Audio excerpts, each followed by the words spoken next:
ঘাটাল থানা ঘাটাল পৌরসভা এলাকা ৫ নম্বর ওয়ার্ড এলাকায় যে শ্মশান সেই চত্বরে প্রায় ৩ দিন ধরে এক অপরিচিত বৃদ্ধা। এই শীতে তিনি থরথর করে কাঁপছেন। আত্মীয় পরিজন কেউ আশেপাশে নেই। খবর যায় ঘাটাল থানাতে। ঘাটাল থানার পুলিশের চেষ্টা সাথে ঘাটালের রানী অ্যাম্বুলেন্সের সহযোগিতায় বৃহস্পতিবার বিকেলে আপাতত ওই বৃদ্ধাকে উদ্ধার করে ঘাটাল হাসপাতালে পাঠানো হলো। স্থানীয়দের প্রাথমিক ধারণা বৃদ্ধার পরিবারেরই লোকজন হয়তো বৃদ্ধাকে সেখানে রেখে গেছেন। তবে ইতিমধ্যেই ঘাটাল থানার তরফে ওই বৃদ্ধার পরিচয় জানার চেষ্টা শুরু হয়ে গিয়েছে।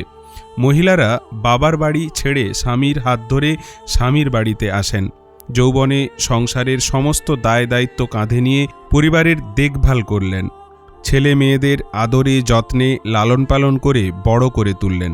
আর সেই মহিলারা যখন বার্ধক্যে, তারাই সংসারের বোঝা, তাদের দেখভার কেউ নেই।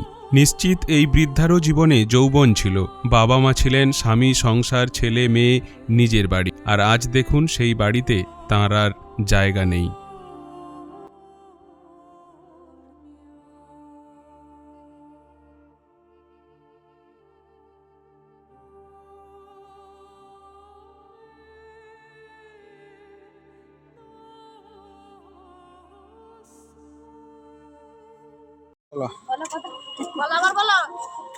পরশু থেকে এখানে ছিল, পরশু থেকে এখান থেকে আবার ওখান থেকে কালকে সকালবেলা যারা এখানে মরা পোড়াতে এসেছিলো তারা ওখান থেকে তুলে দিয়েছিল ওখান থেকে আবার এই যে কাল সারা রাত পড়েছিল ওখানে নম্বর।